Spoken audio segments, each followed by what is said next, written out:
آج میں جس موضوع پہ بات کرنا چاہ رہا ہوں وہ یہ ہے کشمیر ایشو، ہندوستان کے زیر کنٹرول اور پاکستان کے زیر کنٹرول، پاکستان کے زیر کنٹرول کشمیر کی صورتحال اور ہندوستان کے زیر اثر جو ہے زیر قبضہ کشمیر کی صورتحال، جس کو ہم پاکستانی مقبوضہ کشمیر کہتے ہیں، حکومتی حلقوں میں بھی، عوامی حلقوں میں بھی، مذہبی حلقوں میں بھی، بلکہ ہر دنیا میں جہاں کہیں بھی پاکستان کا کوئی رہنے والا ہے، پاکستانی ہے یا پاکستانی زیر کنٹرول کشمیر یا انڈیا کے زیر کنٹرول کشمیر کا باسی ہے، رہنے والا ہے، وہ اس کو مقبوضہ کشمیر ہی کہتا ہے۔ آج سے 103 دن پہلے ہندوستان نے وہاں پر کرفیو کا وہ جو لگایا اور زبردستی لوگوں کو گھروں میں محصور کر دیا اور دنیا کی سب سے بڑی جیل کی شکل دے دی گئی۔ اس وقت دنیا میں سب سے زیادہ تعداد میں اعلانیہ طور پر جو قید و بند کی صحبتیں برداشت کر رہے ہیں، جو قید ہیں، اور دنیا کی سب سے بڑی جیل وہ ہندوستان کے زیر کنٹرول کشمیر کے علاقہ کی وہ جیل بن چکا ہے۔ وہاں پر بچے، عورتیں، بوڑھے، خواتین، مرد اور نوجوان سب کے سب قید ہیں، نہ اپنے گھروں سے نکل سکتے ہیں، نہ کاروبار وہاں پر چل رہا ہے، نہ سکول کھل رہے ہیں، نہ وہاں پہ کوئی ہاسپٹل کا انتظام رہ چکا ہے باقی۔ ہندوستان نے اپنی فوج کی تعداد کو بڑھایا، نفری مزید بھیجی اور وہاں پر کرفیو لگا دیا۔ کیا کہ ایک قانون ایسا تھا جس کے مطابق عالمی سطح پر ایک ڈسپیوٹڈ جو ایریا قرار دیا گیا تھا اس کو ختم کر دیا۔ وہاں پر غیر علاقائی لوگ، جو غیر مقامی لوگ تھے، وہاں پر ان کو لا کر آباد کرنے کا ایک گھناؤنا منصوبہ جو ہے وہ سامنے بنایا گیا اور اب اس پر عمل ہو چکا ہے۔ اب پچھلے دنوں جو ہندوستان نے کیا اسی کرفیو کی حالت میں، اور جو 370 جو کہ ریموو کیا اس کو کالعدم قرار دے کر آئین کے اندر تبدیلی کی گئی اور زبردستی کشمیر اور کشمیریوں کو اپنے ہندوستان کے اندر ضم کرنے کی کوشش کی، ان کی جو خواہش کے مخالفت کے باوجود بھی، جو کہ وہ نہیں چاہتے۔ اچھا، اب لداخ، جموں اور کشمیر کا کچھ ایریے کو تقسیم کر کے 3 حصوں میں تقسیم کر دیا ہے اور ان کی بھی وہاں پہ آئینی حیثیت جو ہے ہندوستان کی اپنی وہ اس میں بحال کر دی۔ بحال مطلب کہ ایک نئی شک ڈال دی گئی۔ یہ مقبوضہ کشمیر وہ ہے علاقہ ہے جہاں پر مسلمانوں نے لا تعداد قربانیاں دی ہیں۔ وہاں پر عصمت دری کی بے انتہا مثالیں موجود ہیں۔ وہاں پر لوگوں کی عزتوں کو لوٹا گیا، وہاں پر لوگوں کے گھروں کو جلایا گیا، وہاں پر نوجوانوں کو قید کر دیا گیا، وہاں پر سر عام مسلمانوں کے اوپر جو تشدد کیا گیا، گولیاں چلائی گئیں، ان کے گھر جلائے گئے، ان کی دکانیں، مارکیٹس، ان کے کاروبار کو تباہ و برباد کر دیا گیا۔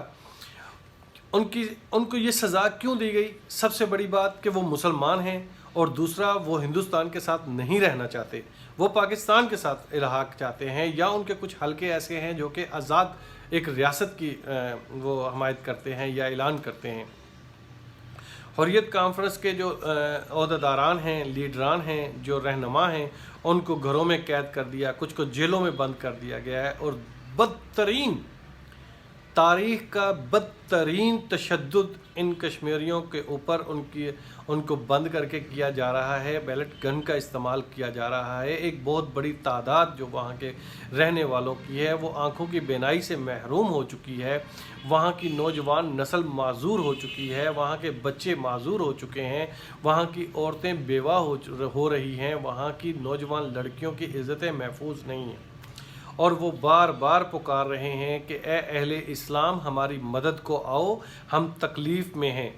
دنیا کے 2 چہرے ہیں، ایک منافقت والا اور ایک ہمدردی والا۔ ہمدردی ہمیشہ اقوام متحدہ نے اپنے چاہنے والوں کے ساتھ کیا ہے اور ظلم مسلمانوں کے ساتھ ہوا، کبھی بھی انہوں نے حق پر فیصلہ نہیں کیا۔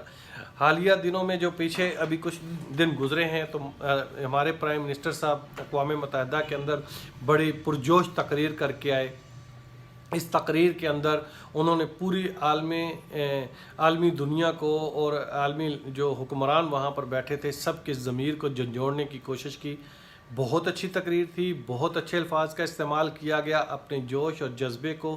بڑی اچھی طرح سامنے رکھا گیا، پیش کیا گیا اور لوگوں کو یہ بتایا گیا، اسلام کے حوالے سے ایک اچھا مثبت چہرہ دکھانے کے لیے جو کوشش کی گئی، ہم اس کی قدر کرتے ہیں، ہم اس کو حمایت کرتے ہیں ہم اس کی۔ لیکن آپ کے گھر کے باہر کھڑا ہو کر بندہ آپ کے گھر میں پتھر مار رہا ہے، آپ کے گھر میں گند پھینک رہا ہے، آپ کے گھر کو جلانے کی باتیں کر رہا ہے، وہاں پر کیمیکل پھینک رہا ہے یا آگ پٹرول ڈال کر یا مٹی کا تیل ڈال کر آگ لگانے کی کوشش کر رہا ہے، تو آپ اپنی چھت پر کھڑے ہو کر محلے والوں سے تقریر کرو گے کیا؟ ترکی کے صدر طیب اردوغان نے تقریر کی اور بعد میں آ کر شام کے اندر اپنی فوجوں کو داخل کیا، داخل کرنے کے بعد وہاں پہ علاقے کے قبضہ کیا اور وہاں پر جو اس کے لیے خطرہ بن رہے تھے، وہاں کے مقامی لوگوں کے لیے جان و مال کا جو نقصان کر رہے تھے، باعث بن رہے تھے، ان کی مدد کو پہنچے اور ان کا قلمہ کیا اور ان کا خاتمہ کیا اور امن کا پرچم لہرا دیا۔ پوری دنیا چیخ اٹھی۔ اب پاکستان جو کہ ہمیشہ سے یہی کہتا آ رہا ہے کہ کشمیر پاکستان کی شہ رگ ہے، لیکن اس وقت جو بے حسی اور جو خاموشی اور جو مطلب قابل مذمت ہے ان کا انداز رویہ، ان کا جو اس وقت جو خاموشی ہے اور جو ان کا رسپانس ہے، رد عمل ہے، وہ قابل اعتراض ہے۔ کوئی دن ایسا نہیں جب مسلمانوں کی لاشیں نہ گرائی جا رہی ہوں، کوئی دن ایسا نہیں جب معصوم بچے بیماری کی وجہ سے، بھوک کی وجہ سے کشمیر کے اندر نہ مر رہے ہوں، کوئی دن ایسا نہیں جب وہاں کی نوجوان مسلمان بچیوں کی عزتوں کو پامال کیا جا رہا ہو۔ ہر دن سورج چڑھنے کے ساتھ ان کے ساتھ جو ظلم و ستم روا رکھا جاتا ہے، وہ سورج ڈلنے تک اور ساری رات ان کے اوپر ظلم ڈھائے جاتے ہیں۔ ہم صرف یہاں پر کیا کر رہے ہیں؟ آدھا گھنٹہ کھڑا ہو کر احتجاج کرنے کا اعلان کر رہے ہیں، ہم قراردادیں پیش کر رہے ہیں، ہم احتجاج کے راستے کو اپنائے ہوئے ہیں، ہم اپنی تقریروں میں تحریروں میں صرف جہاد کر رہے ہیں۔ یاد رکھیے گا کہ کشمیر نے آزاد تو ہو جانا ہے، ہندوستان نے برباد ہو جانا ہے، لیکن آپ کے احتجاج کی وجہ سے نہیں، آپ کی تقریر کی وجہ سے نہیں، بلکہ عمل جہاد کی وجہ سے اور شمشیر اسلام کی شمشیر کی وجہ سے۔ مجاہدین بڑھیں گے، آگے نکلیں گے، وہاں پر لڑیں گے، ہندوستان کو توڑیں گے، تب جا کر ہندوستان کی عقل ٹھکانے آئے گی۔ آپ نے کشمیر کی صورتحال پر جو سٹینڈ لیا، آپ نے ہمارے آزاد کشمیر کے جو وزیر اعظم صاحب تھے، میں نے ان کی تقریر سنی اور کوئی تقریباً 2 مہینے پہلے جو کانفرنس کی گئی آزاد کشمیر کے اندر مظفر آباد میں، وہاں پر ہمارے پاکستان کے بڑے بڑے حکمرانوں کے نمائندے وہاں پر موجود تھے، تو وہ رو رہے تھے۔ وہ روتے ہوئے پرائم منسٹر آزاد کشمیر صاحب نے پرائم منسٹر آزاد کشمیر نے کہا